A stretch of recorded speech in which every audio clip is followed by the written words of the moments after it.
Hey, let's do a walkthrough of the fish room, starting with a long view of the 300-gallon African cichlid tank. This video was first played in the live stream of December 2nd, 2023. Just to give it a date stamp, this tank is doing well. I have one fish that is showing some age. That tangerine tiger is looking a little worn out. He's not nipped or hurt from other fish. He's just looking a bit old and might be at the end of his life. You'll notice that the FX6 pre-filter is not at the back of the tank. That's just a temperature sensor back there for my controller. But I removed the FX6 and it is being serviced and having its O-rings replaced. I also have added a few bags of Aquarium Co-op crushed coral to the bottom of this tank and mixed it in just to help with the buffering of the aquarium. This aquarium is due for maintenance. I'll be turning over those rocks so they look a little sharper next time you see this tank. But I am getting a lot of filtration with those two Cichlids 5.0 pumps in the sump. There is a lot of water movement and a lot of filtration even with the FX6 missing. But overall the fish are looking good, except for my tangerine tiger back there, who I hope he recovers, but I don't think he will. I think he just is getting at the end stages of his life, which African cichlids do. This sand diver is just amazing. Love that metallic color they have. Little Kawingi, a Bucachromis. Beautiful fish.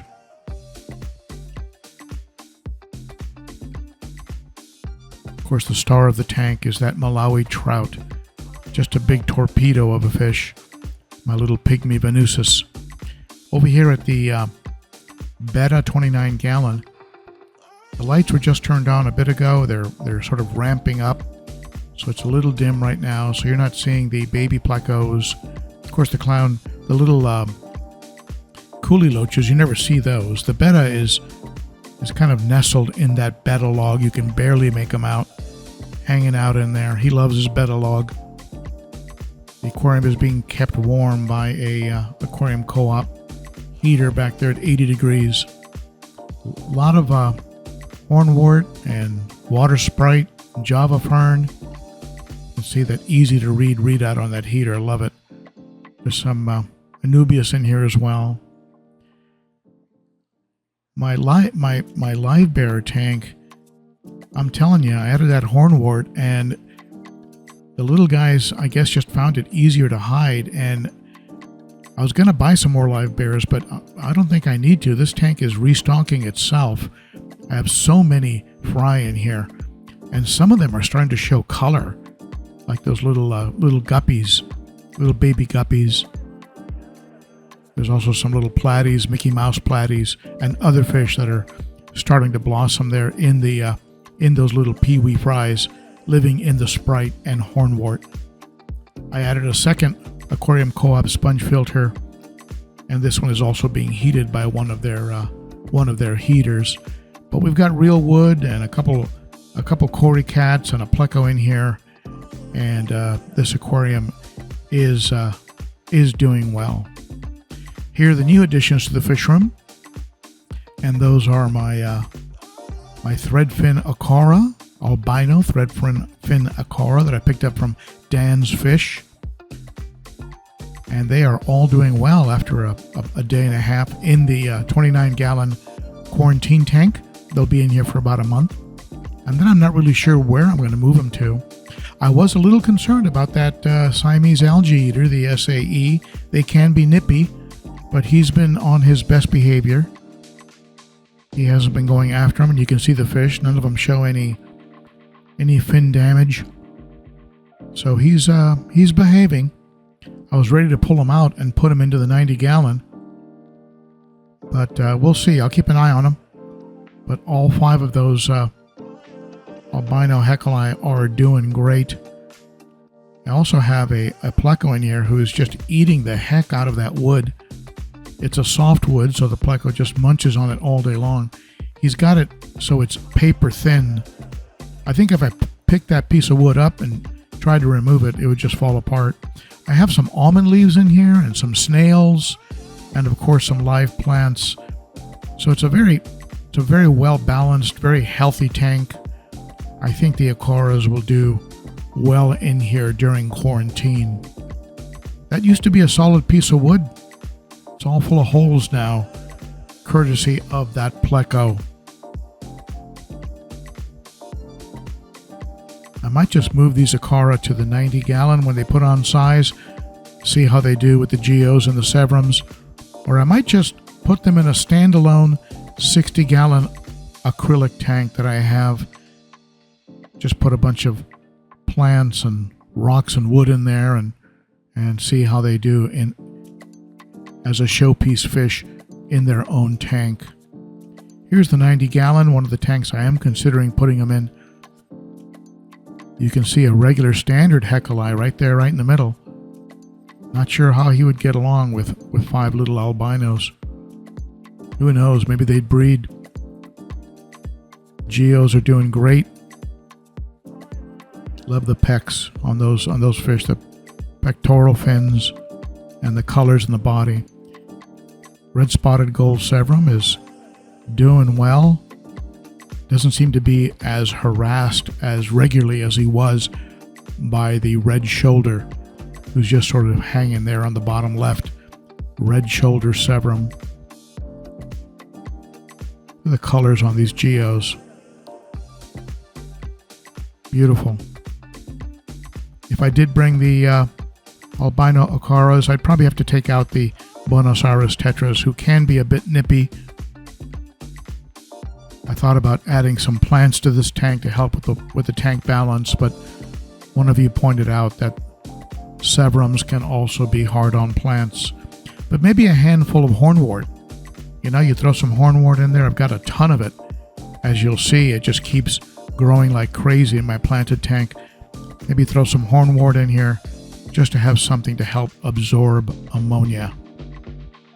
But overall, this tank is doing well and thriving.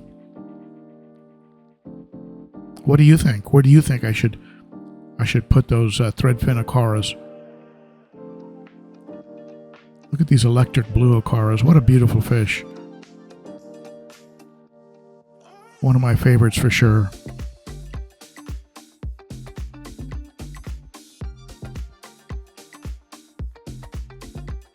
Let's go over to the planted tank. Here's my planted community.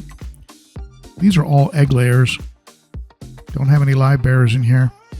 Lemon tetras and red tail resboras and your standard harlequin red resboras. A lot of plants.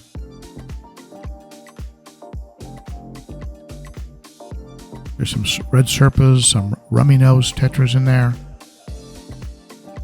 A little batch of neons, which seem to be a lot more active since that hornwort has provided a bit of cover. They've been coming out more. I'm thinking it's because of that hornwort. Hornwort's also providing some shadow for the Anubias, who don't like a lot of light. I added a little bit more of, do you see there in the bottom, the white? That's a little bit of that crushed coral. You can't go wrong by adding a little calcium magnesium. Really helps, minerals really help to stabilize the pH of the aquarium. Look at all this hornwort. It's turned into a bit of a healthy looking weed. I even threw a little bit in here with the red tear. The red tear knocked his cave over, and so now it's laying on its side. And I thought I was going to have to go in there and stand it up, but he's still going into it. But since it got knocked over, he's hanging out in the aquarium more. So I'm not sure if I'm going to stand it up. I might just leave it on its side, and that way I can enjoy him more. Because I love looking at this fish. He's just so pretty. I'd love to find him a mate. I'm going to be checking or watching predatory fins. If you have a lead on where I can get a female red tear, just comment below. Let me know. I would love to breed this guy. He's a real stunner. I use him as the thumbnail in a lot of my videos. Not because the video's about him, but just because he's so pretty. Here's the long view on. You know I love that long view. This aquarium is 6 feet across. The African cichlid aquarium is 7 feet across. I've got some wood in here. I can't have plants because, of course, these are plant destroyers. But look at the green tear and the Jack Dempsey coming around the glass, just being a lot more bold than they were before. I noticed the change when I mixed up their food and started including more veggies and in with the food mix. Maybe they're feeling a little healthier. Silver dollars, my ditherfish, they seem to be thriving in here, putting on size, continuing to school together. My JD, she's a pretty gal. And so's the green tear. Look at that. I think the green tear is a boy. The JD is a girl. Salvini back there. Sally is definitely a female. Easy to tell with that red belly. Check out that chocolate cichlid on the left. Beautiful colors, reds, purples. Of course, the two big camera hogs are the Oscar and the Salvini. Look at the peach in the belly of the Nicaragua. Just love the color and markings on that fish.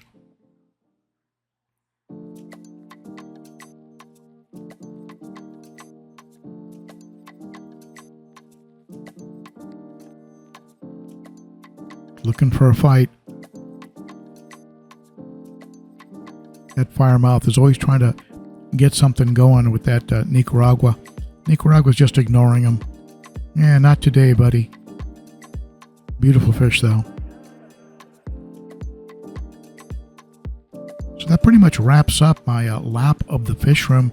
Look at this chocolate. The markings and colors are different hour to hour. But tell me what you think I should add to this fish room. Tell me what you think I should do with those threadfin acaras. Should I put them in the 90s? Should I give them their own tank? Should I put them in the planted community tank and let them put on some size there? Just become a bit of a showpiece fish. Do you think they'd eat my other fish? Sally the Salvini, what a beauty. Yep, comment below, let me know. And if you haven't already done so, consider subscribing, hitting that bell, hitting the thumbs up, and maybe even support the channel by becoming a Patreon. Patreon supporter starts for as little as $3 a month. The details are in the description under the video. Thank you for tuning in, my friends. You are appreciated, and I will see you again soon, maybe at a Saturday live stream. Bye-bye.